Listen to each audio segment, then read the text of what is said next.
High court के हमारे licence Islamabad high court नहीं थी, पिंडी बेंच में जाते थे तो रात को नींद नहीं आती, यार पता नहीं क्या बात पूछ बैठेंगे जज साहब। इस तरह की बात भी पूछ लेते थे जो कि हमारे जहन में ही नहीं होती थी। तो डर के मारे हम इतनी ऐसी चीज़ें पढ़ के जाते थे कि शायद कोई ऐसी बात न पूछ लें कि जो ना आती हो। हमारा काम बड़ा मुश्किल काम है। हमने जब हम बैठते हैं एज ए जज तो हमने दोनों चीज़ों को देखना है। अब डेथ सेंटेंस है, अब ये देखना है बंदे को फांसी लगानी है कि बरी करना है। अब इधर भी पढ़ना, उधर कई दफ़ा रात को नींद नहीं आती कि यार गलत फैसला ना हो जाए, बेगुनाह बंदा बरी ना हो जाए, बेगुनाह बंदा सजा ना हो जाए और सजा याफ्ता बंदा बरी ना हो जाए। गलती भी हो सकती है, इसीलिए अपीलें रखी गई हैं। सुप्रीम कोर्ट में भी आगे रिव्यू होता है सारा, लेकिन जानबूझ के डेलिबरेटली अगर मैं समझता हूँ कि कोई जज गलत फैसला करता है तो उस पर अल्लाह का कहर ना स्कोप है। अपील का अलग स्कोप है। आप पहले रिवीजन का सेक्शन पढ़ेंगे, कहेंगे सर ये रिवीजन का सेक्शन है,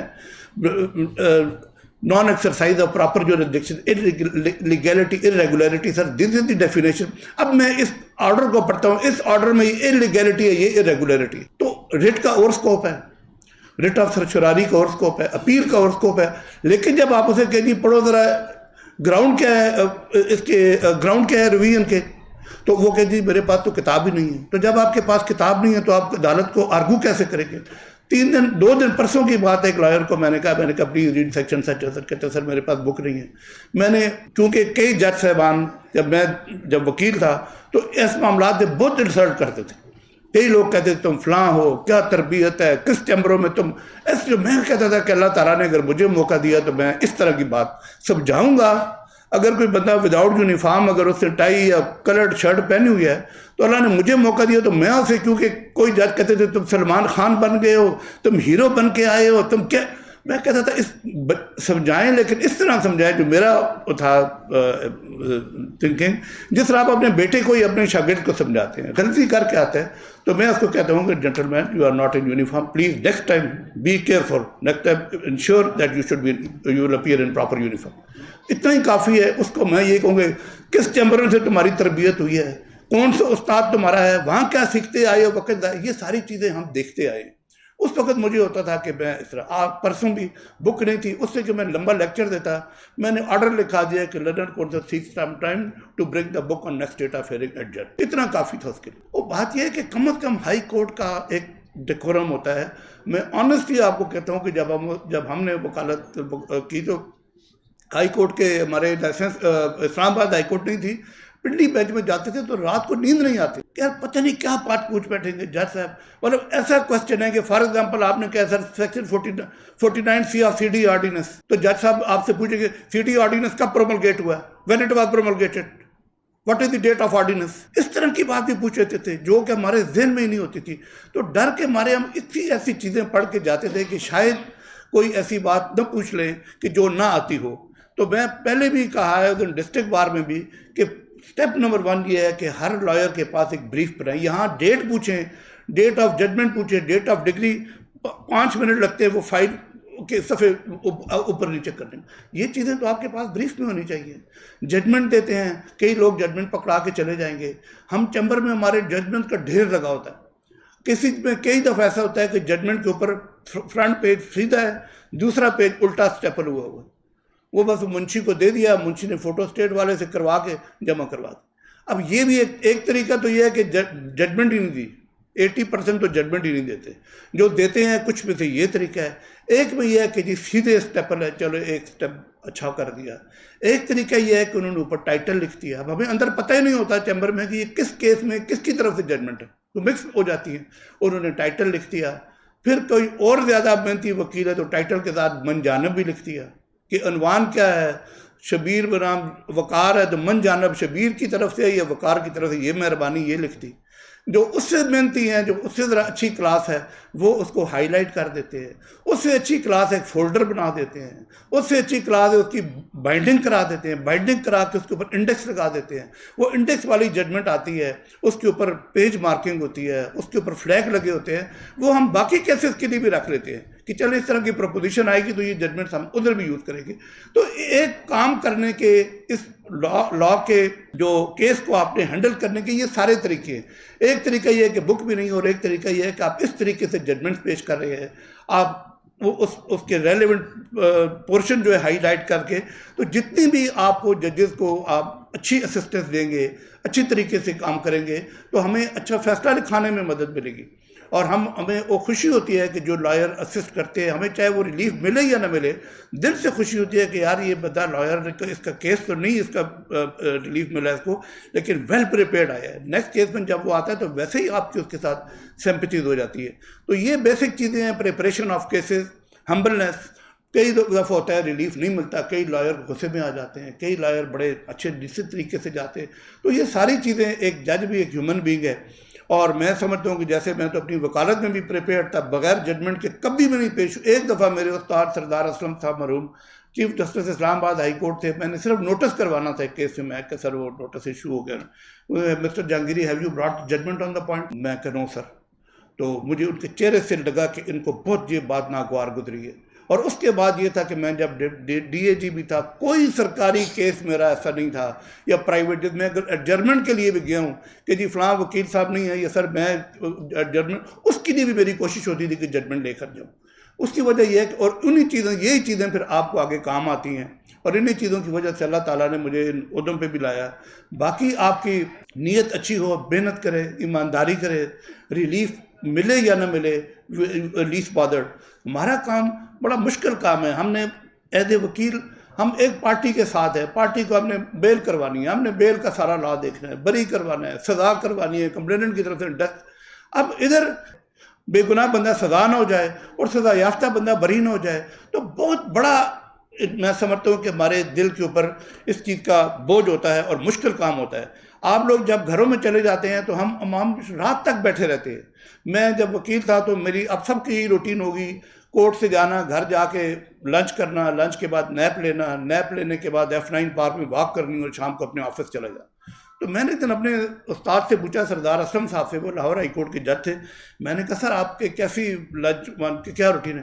कहते हैं बेटा मैं तो सुबह जाता हूँ और मैं तो शाम तक उधर 3, 4, 5 बजे तक कोर्ट में और उसके बाद चैम्बर में, और रात को घर जाता हूँ। मैं कहा सर आप लंच नहीं करते? कहते नहीं। मैं क्या नैप नहीं लेते? कहते नहीं।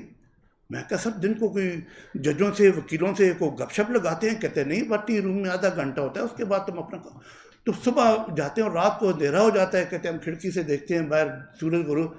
तो मुझे आप यकीन करें, एक अनबिलीवेबल थिंग कि यार एक बजी कैसी ये काम है कि जिसमें ना आप दोपहर को आराम कर सकते हैं, ना आप लंच कर रहे हैं, ना वॉक, सुबह से लेकर शाम तक बैठे।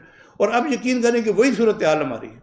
सुबह से आते हैं सिंगल बेंच के बाद टी ब्रेक, टी के बाद डीबी के बाद एक स्टेनो, दूसरा स्टेनो, तीसरा स्टेनो। ये भी होता है कि हर केस का हमारा सुप्रीम कोर्ट जाएगा।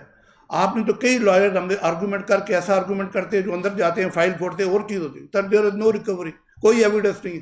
फाइल खोलते हैं, 3 गवाहों के बयान 161 के लिखे होते हैं, कलाशनकोव का रिकवरी मेमो लगा होता है, लेकिन उसकी तो कोई एविडेंस नहीं है उस लॉयर ने क्या कहा। लेकिन हम जो चीज़ लिख रहे हैं वो एविडेंस है, और ये भी पता होता है कि हमारा जो है वो जो लिखा हुआ पेपर है वो सुप्रीम कोर्ट जाएगा, और सुप्रीम कोर्ट के माशाल्लाह 3 सीनियर जजेस के बेंच सुनेगा। तो हर डिसीजन हमारा हम ये समझ के लिखते हैं कि जैसे ये एग्जामिनेशन पेपर है, और उसके लिए फिर हमें ज़ाहिर है लॉ को भी फॉलो करना पड़ता है, सुप्रीम कोर्ट की जजमेंट को फॉलो करना पड़ता है, सेटल लॉ को हर चीज़ बीच में लिखनी पड़ती है, कन्विंस करना पड़ता है। तो इसलिए इसके लिए बड़ी हमें मेहनत करनी पड़ती है। बाकी मेरे ख्याल से जो हाई कोर्ट में जो 80% लोग तो पाकिस्तान के गरीब लोग हैं जो कोर्टों में आ ही नहीं सकते। आप किसी रेडी वाले के पास चले जाएं, छाबड़ी वाले के पास चले जाएं, हाई कोर्ट जाना, वकील के दफ्तर में जाना, आम से आम छोटा भी वकील हो, जूनियर भी होगा, पिटिशन की तैयारी, स्टाम्प पेपर की तैयारी करते करते तकरीबन 40-50 हज़ार रुपये का तो मिनिमम खर्चा है। ये भी वो वकील के जो बिल्कुल कम, जो कम फीस चार्ज की, वैसे तो लाखों की, तो वो आते ही नहीं है। तो जो हाई कोर्ट में आते हैं उनको भी अगर हम रिलीफ न दें, उनके लिए भी हम डेटें डाल दें, आज ये रिकॉर्ड नहीं है, आज कमेंट्स फाइल नहीं है, तो फिर इस काम का हमें फ़ायदा नहीं है। तो मेरी ये कोशिश होती है कि केसेस का जितना भी जल्दी, जो भी हो, जल्दी डिसीजन हो, ताकि जिसको इंसाफ मिलना है उसको जल्दी मिले, डिले ना हो। अभी एक दफ़ा एक बेल में फ्राइडे को बेल लगी हुई थी मेरे पास, तो उन्होंने कहा कि जी रिकॉर्ड नहीं है। थाने रमने का G10 में कोर्ट थी, थाने रमने से केस था, रिकॉर्ड के बगैर कर भी नहीं सकते बेल के, पता नहीं कौन सा सेक्शन लगा है कौन सा नहीं लगा है। तो मैंने कहा जी मंडे को बुला लें और SSP भी आ जाए, SP भी आ जाए और SHO सबको मंडे को बुला। वो सारे आ गए। तो जैसे ही मैंने केस कॉल किया वो अपीयर हुए, उन्होंने सलूट, मैंने कहा आप साइड को जाए, मैंने कहा केस आर्गू करें। 406 का था, गाड़ी का छोटा सा मैटर था, तो मैंने बेल दे दी। तो मैंने उन्हें कहा भाई आप ये बताएं कि आपके रिकॉर्ड प्रोड्यूस न होने की वजह से ये बंदा 2 दिन ये बताएं कि बेल फ्राइडे को अगर रिकॉर्ड आता बेल होनी थी कि नहीं होनी थी। उन्होंने कहा जी हो जाती। मैंने कहा अगर आप ये बताएं कि आपके रिकॉर्ड की वजह से 2 दिन ये जेल में रहा। कहते हैं सर ये हम ये इंक्वायरी, मैंने कहा नो इंक्वायरी।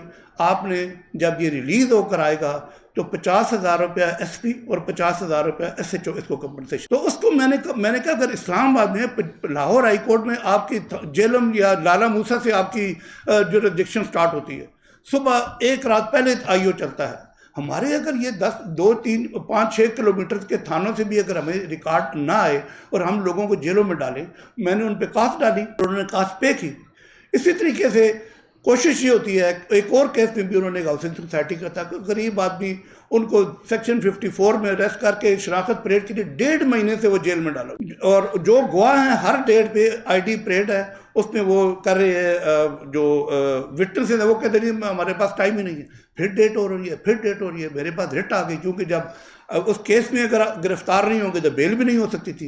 रिट आ गई, रिट पटिशन में मैंने SP को भी बुलाया, सबको बुलाया। मैंने कहा भाई आपने 1.5 महीने से उन गवाहों के खिलाफ क्यों नहीं कार्रवाई की। और बिल्कुल उसमें सारे मजदूर थे, कोई वेटर था, कोई कुक था हाउसिंग सोसाइटी का, उनको भी मैंने कहा इनको सबको आपने 50,000 रुपया कास्ट देनी है। और वो लोग, उनकी आंखों में आंसू आ गए कि वो पुलिस वाले जो उनको मारते मारते ले गए थे 1.5 महीने, जब वो रिहाव के आए फिर मैंने उनको बुलाया वेरीफाई करने के लिए कि आपको पैसे मिले हैं कि नहीं मिले, तो उनकी आंखों से आंसू थे कि यार हमें पुलिस वाले जो हमें इतना टॉर्चर किया था और ये हमें 50,000 रुपये पर हेड उन्होंने कास्ट पे किए।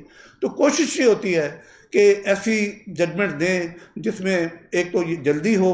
अभी एक और बड़ा ट्रेंड था कि ये आप यहाँ से पॉलिटिकली मोटिवेटेड या किसी उसकी वजह से कोई किसी की गवर्नमेंट अगर पंजाब में है, KP में है, तो इस्लामाबाद को उन्होंने वहाँ पर्चे दे दिए, किसी के कराची में दे दिए, किसी ने बलूचिस्तान में दे दिए।